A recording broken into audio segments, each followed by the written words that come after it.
Good afternoon बच्चों। देखो बेटा, हम लोग ये मृदुला गर्ग द्वारा रचित उनकी आत्मकथा का अंश मेरे संग की औरतें पढ़ रहे थे, ठीक है ना। अब मेरे संग की औरतें में मृदुला गर्ग के संपर्क में जितनी भी औरतें आई थी उन सब के बारे में बताया गया है। तो ठीक है, सबसे पहले तो हमने मृदुला गर्ग की नानी के व्यक्तित्व में क्या विशेषताएं थी और मृदुला गर्ग के जीवन पर उनकी नानी के व्यवहार का क्या प्रभाव पड़ा। प्रश्न इस तरीके से आते हैं कि उनकी नानी के व्यवहार की क्या विशेषताएं थी। एक तो उनमें देशभक्ति थी, वो कूट कूट कर भरी हुई थी। दूसरा, वो एक अनपढ़ परंपरागत और पर्दानशी औरत थी, लेकिन जब वो सही समय आया तो वो बिल्कुल मुंह जोर उठी और स्वतंत्रता सेनानी प्यारेलाल शर्मा से बात करके उन्होंने अपनी इच्छा जाहिर की, जैसे ही उनकी मृत्यु पास आई, कि मेरी बेटी की शादी आपकी तरह किसी स्वतंत्रता सेनानी से ही करवाइएगा। ये वचन लिया था। तो एक तरह से आजाद ख्यालों की महिला, ठीक है ना। तो मतलब डायरेक्ट तो उनकी आज़ादी के आंदोलन में कोई भागीदारी नहीं रही, लेकिन इनडायरेक्टली हम देखते हैं कि कहीं ना कहीं आज़ाद ख्यालों की महिला, आज़ादी के दीवाने जमाई की कामना करना, ये सब बातें दिखाती हैं कि उनमें कहीं ना कहीं देशभक्ति की भावना और आज़ादी का जो जुनून था वो भरा हुआ था। ठीक है बेटा। दूसरा, हमने देखा कि लेखिका की माँ के व्यक्तित्व में क्या विशेषताएं थी।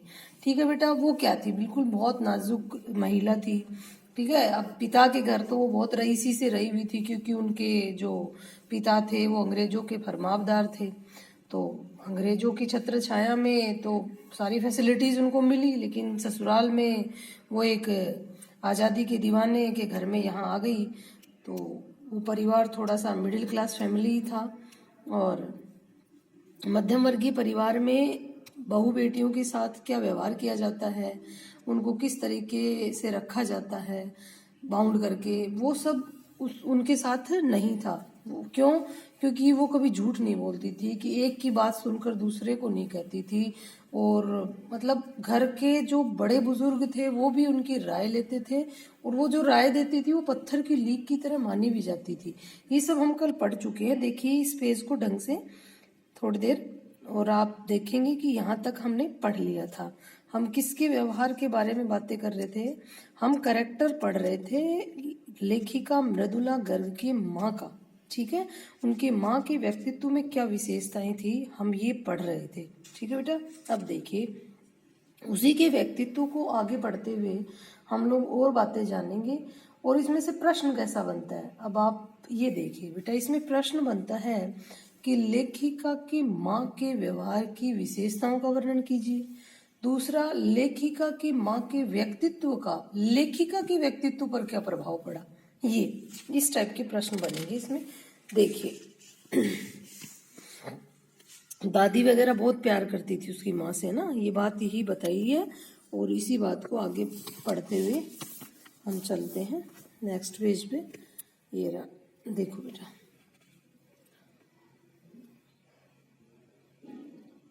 मैंने अपनी दादी को कई बार कहते सुना था, हम हाथी पे हल ना जुतवाया करते, हम हाथी पे हल ना जुतवाया करते, हम पे बैल है। बचपन में ही मुझे इस जुमले का भावार्थ समझ में आ गया था, जब देखा था कि हम बच्चों की ममतालू परवरिश के मामले में माँ के सिवा घर के सभी प्राणी मुस्तैद रहते थे। दादी और उनकी जिठानियां ही नहीं, खुद मर्द जात पिताजी भी। देखो बेटा, कहने का मतलब ये, वो बहुत नाजुक कमसिन सी महिला थी लेखिका की माँ, जिनके बस का घर का ना तो कामकाज था और ना ही बच्चे संभालना था। ठीक है। तो इन बच्चों का पालन पोषण जो किया था वो भी घर की दूसरी जो औरतें थी, इनकी दादी वगैरह, ताई वगैरह, उन्होंने किया इनका पालन पोषण। और दूसरा, यहाँ हाथी शब्द किसके लिए आया है? ये हाथी शब्द बेटा लेखिका की माँ के लिए आया, और हाथी मतलब धनाढ्य परिवार से थी वो। हम पे बैल बहुत है, मतलब हाथी तो बेटा शाही सवारी वगैरह खींचने के लिए होता है, उससे मेहनत वाला काम बहुत कम करवाया जाता है। बैल वगैरह है, ये मेहनत का काम करते हैं। तो मतलब वो दूसरी जो बहुएं थी ना घर की, लेखिका की दादी घर की दूसरी बहुओं के लिए कहती थी कि काम करने के लिए वो बहुत है, इससे काम नहीं करवाएंगे। किससे? लेखिका की माँ से। आगे देखिए, पर ठोस काम न करने का यह मतलब नहीं था कि माँ को आज़ादी का जुनून कम था। आज़ादी का जुनून भरपूर था और वह अपने तरीके से उसे भरपूर निभाती रही थी। जाहिर है कि जब जुनून आज़ादी का हो तो उसे निभाना भी आज़ादी से चाहिए, जिस तिस से पूछकर उसके तरीके से नहीं, खुद अपने तरीके से। मतलब वो आज़ाद ख्यालों वाली, जैसे लेखिका की नानी आज़ाद ख्यालों की महिला थी, उसी तरीके से लेखिका की माँ भी एक आज़ाद ख्यालों की महिला थी और वो अपने तरीके से आज़ादी का जो मतलब है उसको एक्सप्लेन करती है। कैसे? देखिए, हमने अपनी माँ को कभी भारतीय माँ जैसा नहीं पाया। भारतीय माँ मतलब बेटा घर का झाड़ू पोछा, चूल्हा चौकी, खेत, इनके कामों तक सीमित रहना। ऐसा तो लेखिका की माँ में था ही नहीं, ये सब तो उनसे होता ही नहीं था। तो कह रही है मृदुला गर्ग जी, हमने अपनी माँ को कभी भारतीय माँ जैसा नहीं पाया। न उन्होंने कभी हमें लाड किया, न हमारे लिए खाना पकाया और न अच्छी पत्नी बहू होने की सीख दी। मतलब जब शादी का समय आया तो माएँ अपनी बेटियों को किस तरीके से ससुराल वगैरह के बारे में, वहाँ जाकर कैसे क्या रहना है, ये सब जो शिक्षा देती है, इस तरीके की कोई सीख भी नहीं दी। कुछ अपनी बीमारी के चलते भी वे घर बार नहीं संभाल पाती थी। कमजोर सी महिला थी बेटा, बीमारी थी उनके भी, तो वो घर की तरफ ध्यान नहीं देती थी, क्योंकि स्वस्थ आदमी तो बाकी सब चीजों के बारे में सोच सकता है। तो इनकी माँ भी, जैसे इनकी नानी बीमार रहती थी ना, ऐसे इनकी माँ भी बीमार थी। वे घर बार नहीं संभाल पाती थी, पर उसमें ज्यादा हाथ उनकी अरुचि का था। उनका ज्यादा वक्त किताबें पढ़ने में बीतता था, बाकी वक्त साहित्य चर्चा में या संगीत सुनने में। और वे ये सब बिस्तर पर लेटे लेटे किया करती थी। मॉडर्न माँ थी वे इसकी, ठीक है। फिर भी जैसा मैंने पहले कहा था, हमारे परंपरागत दादा दादी या उनकी ससुराल के अन्य सदस्य उन्हें न नाम धरते थे, न उनसे आम औरतों की तरह होने की अपेक्षा रखते थे। उनमें सबकी इतनी श्रद्धा क्यों थी, जबकि वह एक अच्छी पत्नी नहीं थी, माँ और बहू के किसी प्रचारित कर्तव्य का पालन नहीं करती थी। साहबी खानदान के रोग के अलावा मेरी समझ में 2 कारण आए हैं। वे कभी झूठ नहीं बोलती थी और वे एक की गोपनीय बात को दूसरे पर जाहिर नहीं होने देती थी। देखो बेटा, ये बातें 1938 मतलब 1948, 50, 60 के आसपास की है। और उस टाइम में तो घर की जो बहू बेटियां हैं उनको घर के झाड़ू पोछा चूल्हा चौके तक ही सीमित रखा जाता था। और उस टाइम लेखिका की माँ साहित्य चर्चा कर रही है, संगीत सुन रही है, वो भी बिस्तर पर लेटे लेटे। क्या सास को उस टाइम, अभी अब वाली सास को ही सहन ना हो? उस टाइम सास को ये सब चीजें सहन होती नहीं, जबकि इज्जत भी करते थे। उसके कई कारण लेखिका ने पहले भी बताए थे। एक तो वो साहबी खानदान से बिलोंग करती थी। क्यों? क्योंकि उनके पापा अंग्रेजों के बड़े ही फरमावदार थे, मतलब बड़े आज्ञाकारी थे, इसलिए अंग्रेजों की छत्र छाया उन पर थी। और ये इसकी माँ बेटा एक मिडिल क्लास फैमिली के यहाँ ब्याही गई है, तो उस चीज का बहुत फर्क था। दूसरा 2 कारण और बताएं। एक तो वो कभी झूठ नहीं बोलती थी, इसीलिए घर के बाकी लोग हैं वो उनकी माँ की बहुत इज्जत करते थे। और एक वो एक तरह से चुगलखोर नहीं थी, जो औरतों में जो कानाफूसी की आदत होती है ना, वो उसकी माँ में कतई नहीं थी। इसी कारण मतलब सब लोग, इवन मोहल्ले की जो औरतें थी वो भी उसकी मम्मी की इज्जत करती थी, उनकी माँ की इज्जत करती थी। किसकी माँ की बेटा? लेखिका की माँ की। तो देखिए, पहले के कारण उन्हें घर वालों का आदर मिलता था। पहला कौन सा है? वे कभी झूठ नहीं बोलती थी, इस कारण उन्हें घर वालों का आदर मिलता था। दूसरे के कारण बाहर वालों की दोस्ती। दोस्त वे हमारी भी थी। माँ की भूमिका हमारे पिता बखूबी निभा देते थे। मुझे याद है बचपन में ही हमारे घर में किसी की चिट्ठी आने पर कोई उससे यह नहीं पूछता था कि उसमें क्या लिखा है, भले ही वह एक बहन की दूसरी के नाम क्यों ना हो। मतलब बेटा उस टाइम पीरियड में लड़कियों के पास चिट्ठी आना बवंडर ना मच जाए। लेकिन इन जो ये लड़कियां थी, ये भी थोड़ा सा लीक से हटके ही था इनका परिवार, और लड़कियों को भी थोड़ा अच्छे से रखा जाता था उस टाइम पीरियड में इनके परिवार में। तो वो सब बातें बताई गई हैं। क्या? दूसरे के नाम क्यों न हो, और माँ यह जानने को बेहाल हो कि बीमारी से वह उबरी या नहीं। छोटे से घर में वह 6 बच्चों के साथ सास ससुर आदि के रहते हुए भी हर व्यक्ति को अपना निजत्व बनाए रखने की छूट थी। ये है आजाद ख्याल बेटा। निजत्व मतलब अपने आप को स्वतंत्रता पूर्वक जीना। इसी निजत्व बनाए रखने की छूट का फायदा उठाकर हम 3 बहनें और छोटा भाई लेखन के हवाले हो गए। मतलब सबको आजादी का हक था, मतलब स्वतंत्र थे सब लोग, इनके परिवार वाले। और उस टाइम पीरियड में जब लड़कियां घर के 4 दीवारी के अंदर कैद थी, ये 3 बहनें लेखिका बन गई और एक भाई लेखक बन गया। ठीक है ना, मतलब 4 जने तो लेखक लेखिका बन गए, बच गए 2। तो आगे आगे पढ़ते हैं। लीक से खिसके मतलब परंपरा से हटकर काम किया इन लोगों ने, इनके परिवार वालों ने भी, इन बच्चों ने भी, और इनके माँ दादा नानी वगैरह ने भी। तो देखिए, लीक से खिसके अपने पूर्वजों में माँ और नानी ही रही होती तो गनीमत रहती। अब लीक से खिसके मतलब परंपरागत तरीके से माँ और नानी ही नहीं थी, इसकी तो दादी भी परंपरा से हटकर थी। दादी का मतलब देख, आप भी देखते हैं बेटा, दादी नानी की चॉइस होती है कि उनके पहले पोता होती है। आज भी आप सोचो, ये तो उस टाइम की बातें थी जब लड़की को पैदा होते ही मार दिया जाता था, और लड़की पर इसकी दादी उत्सव मनाएगी बेटा। इसकी जो परदादी है ना, वो उत्सव मनाएगी, देखना। लीक से हटकर काम करते हैं सारे जने। लीक से खिसके अपने पूर्वजों में माँ और नानी ही रही होती तो गनीमत रहती, पर अपनी एक परदादी भी थी जिन्हें कतार से बाहर चलने का शौक था, मतलब परंपरा से हटके। उन्होंने व्रत ले रखा था कि अगर खुदा के फजल से उनके पास कभी 2 से ज्यादा धोतियां हो जाएंगी तो वे तीसरी दान कर देंगी। मतलब बिल्कुल अपरिग्रह, इसे क्या कहते हैं, अपरिग्रह। जरूरत से ज्यादा न रखना, बस 2 धोतियां रखती थी, तीसरी अगर आ भी गई ना तो उसको दान कर देती थी। जबकि उस टाइम की औरतों को तो ये रहता था कि वे ज्यादा से ज्यादा इकट्ठा कर लो, काम आएगा, पुत्री के काम आएगा, पोती के काम आएगा। लेकिन नहीं, इसकी दादी ऐसी नहीं थी। जैन समाज में, ये कौन से परिवार समाज से बिलोंग करते थे बेटा? जैन समाज में। जैन समाज में अपरिग्रह की सनक बिरादरी की, तो बेटा थोड़ा सा कट रहा था, मतलब ये है कि वो अपरिग्रह नहीं करती थी उसकी दादी। ठीक है, मेरी परदादी ने मंदिर में जाकर मन्नत मांगी थी कि उनकी पतोहू का पहला बच्चा लड़की हो। ओ तेरी, देखो आप, मतलब अपनी पतोहू मतलब पोते की बहू, परदादी है तो पोते की बहू ही होगी ना। तो कह रही कि मेरी मंदिर में जाकर मन्नत मांगी थी। जब उस टाइम में जब पोतों की ख्वाहिश रखती थी दादियां, उस समय परदादी जाकर मंदिर में मन्नत मांग रही है कि मेरी पतोहू के पहला बच्चा जो है वो लड़की हो।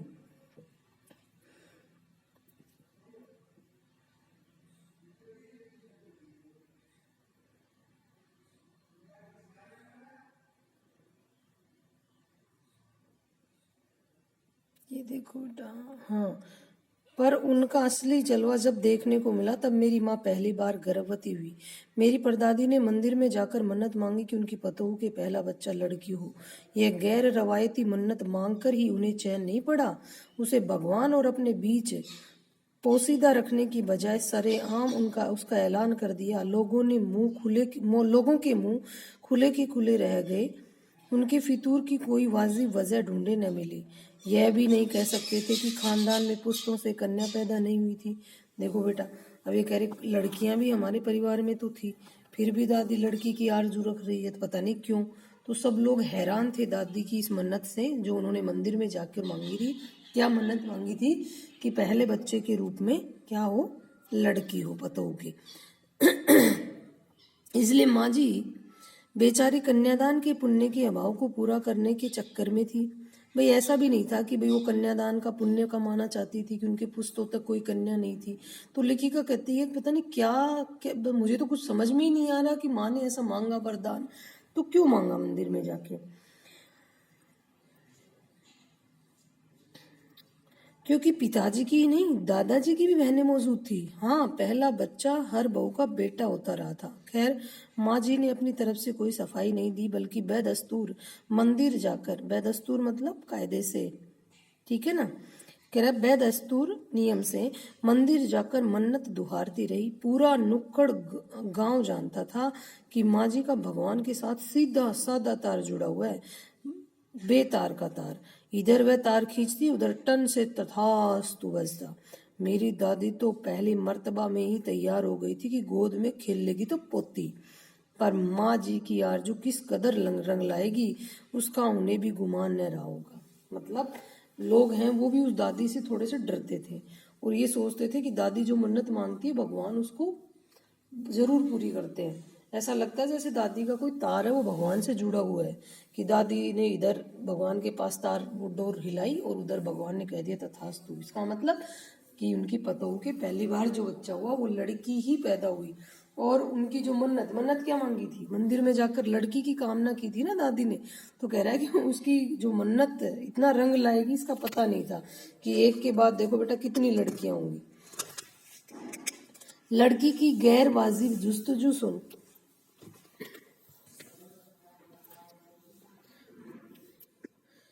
लड़की की गैर वाजिब जुस्तजू सुन भगवान कुछ ऐसी अफरा तफरी में आ गए कि एक न दो पूरी 5 कन्या एक के बाद एक धरती पर उतार दी। लग कितनी बहनें थी लेखिका और टोटल 5 लड़कियां हो गई।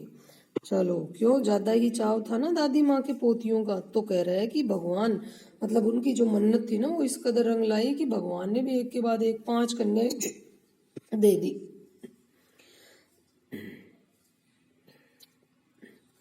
भगवान को क्या कहें, माँ जी के सामने तो नामी चोर भी अफरा तफरी में आ जाते थे। अब एक नामी चोर की कहानी आएगी बेटा यहाँ, बहुत गजब की। माँ जी और नानी चोर का किस्सा हो माँ जी और नामी चोर का किस्सा हो संभालने के बाद मैंने कई बार सुना था। चोर के दीदार की खुशनसीबी भी हाथ आई थी। हुआ यूं था कि किसी शादी के सिलसिले में नकुड़ की हवेली के तमाम मर्द बारात में दूसरे गांव गए हुए थे। औरतें सज धज कर रत जगा कर रही थी। नाच गाने और ढोलक की थाप के शोर में नामी चोर कब सेंध लगाकर हवेली में घुसा किसी को खबर न हुई। पर चोर था बदकिस्मत। जिस कमरे में घुसा उसमें माँ जी सोई हुई थी। औरतों के शोर से बचने को वे अपना कमरा छोड़ दूसरे में जा सोई थी। चोर बेचारा तमाम जुग्राफियां दिमाग में बिठाकर उतरा था। उसे क्या पता था कि इतनी बड़ी बूढ़ी पुरखिन जगह बदल लेगी। खैर बुढ़ापे की नींद ठहरी। चोर के दबे पांवों की आहट से ही खुल गई। ये था नामी चोर का किस्सा कि एक बार हमारे घर के सभी मर्द हैं, लेखिका बता रही है नामी चोर के बारे में। कह रहे नामी चोर का तो मुझे नहीं पता, लेकिन जब मैंने उसको देखा तो वो तो बुढ़ा हो गया था, ठीक है ना, जो छोटी सुनती थी किस्से।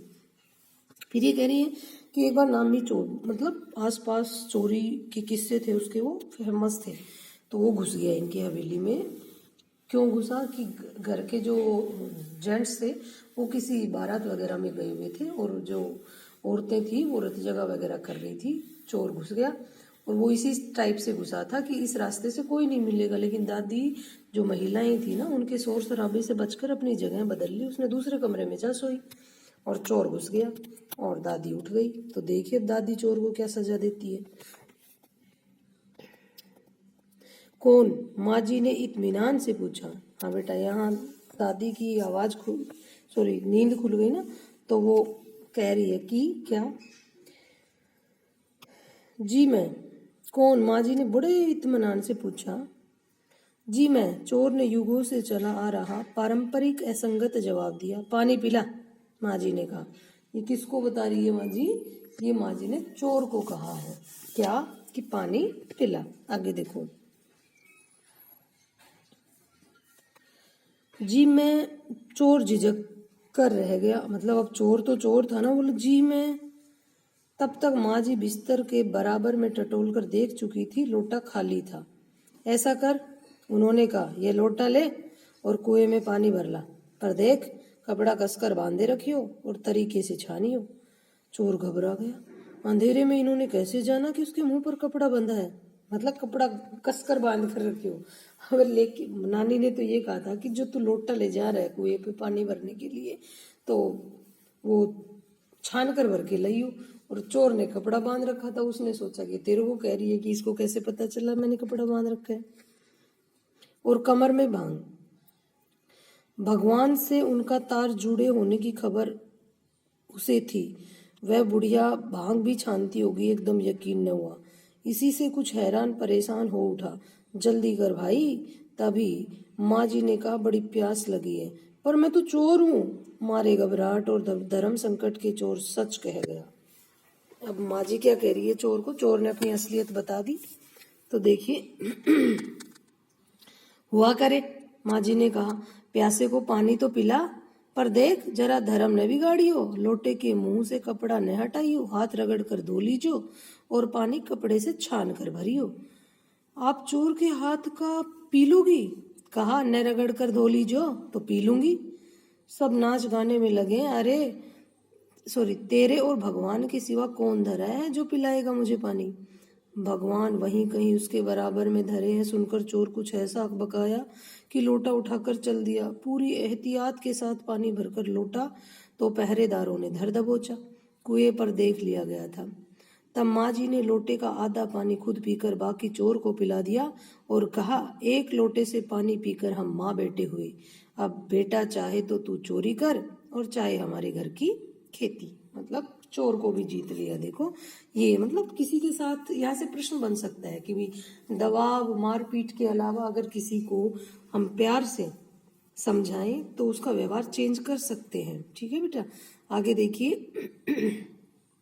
बेटा बेचारा किस लायक रह गया होगा, सो रोमांचक धंधा छोड़। रोमांचक धंधा किसको बताया गया है इसे बेटा? चोरी को। मतलब चोरी वाला धंधा छोड़कर खेती में लग गया। कौन लग गया? नामी चोर। सालों साल लगा रहा। जब मैंने उसे देखा तो बड़ा भला मानुस बूढ़ा लगा। मुझे डरा डरा सा हैरान। भी बूढ़ा होने के बाद तो उसकी सारी वो चली गई ना। तो मैंने उसे देखा। किसने देखा बेटा? लेखिका मृदुला गर्ग ने। जब उसे बड़े होकर देखा ना तो वो बूढ़ा हो चुका था और बड़ा भला मानुस लगता था। अब खानदानी विरासत कहिए या जीवाणुओं का प्रकोप, उन दो सन की बूढ़ियों के बीच में मैं अच्छी फंसी। 2 सन की बूढ़ियां कौन थी बेटा? एक तो नानी और एक दादी।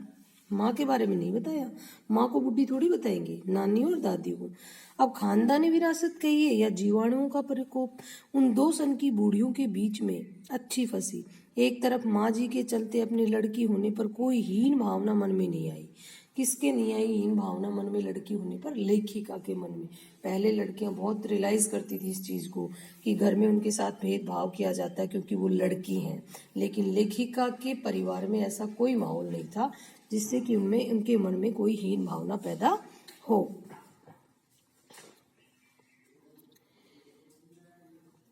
दूसरी तरफ नानी के चलते देश की आजादी को लेकर नाहक रोमानी ही रही। मतलब देश की आजादी का जुनून मृदुला गर्ग में था और इन्होंने आजादी को लेकर कई कहानियां उपन्यास वगैरह भी लिखे। आगे देखिए बेटा, ऐसा है बेटा। अब नेक्स्ट पेज हम आज नहीं कर पाएंगे, इसको करेंगे हम कल। ठीक है, ओके। ये यहाँ से करेंगे। 15 अगस्त 1947 को जब देश को आज़ादी मिली, या कहना चाहिए जब आज़ादी पाने का जश्न मनाया गया, तो दुर्योग से मैं बीमार थी। कौन बीमार थी? लेखिका मृदुला गर्ग बीमार थी। उसके बाद हम कल करेंगे इसी पेज से, क्योंकि ये पूरा नहीं हो पाएगा बेटा, हमारा टाइम पीरियड इतना ही है। ठीक है ना? उसके बाद ओके बाय।